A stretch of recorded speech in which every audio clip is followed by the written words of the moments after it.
កណាអរគុណលបងអរគុណលបងដែលនៅកំពង់ចាមឆ្ងាយដែរ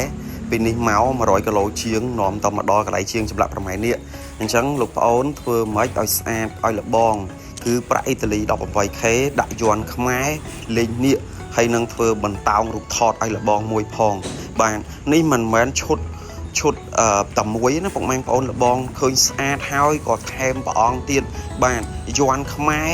បាទស្នាដៃកូនខ្មែរក្បាច់ខ្មែរបាទអញ្ចឹងបើលបងថានេះគឺផ្ញើទៅដល់ស្រុកក្រៅអញ្ចឹងជនជាតិស្រុកក្រៅអ្នកខ្មែរអ្នកនៅអានិកជនអីក៏គាត់បានប្រើដើម្បីពេលពាក់ទៅបង្ហាញថាអ្នកទឹកដៃកូនខ្មែរណែយ័ន្តខ្មែរក្បាច់ខ្មែរអត់មានលួចពីបាទពីពួកសៀមពីពួកអីទេគឺយើងក្បាច់ខ្មែរបាទអញ្ចឹងលបងក៏ថែម3អង្គទៀតកណាអរគុណលបងមែនតើបាទគាត់ថាអូមាសអត់ស្របទេបាទផ្លាទីនអត់ស្របទេគឺប្រាក់អ៊ីតាលីគឺគាត់ឆ្លាញ់ពណ៌ស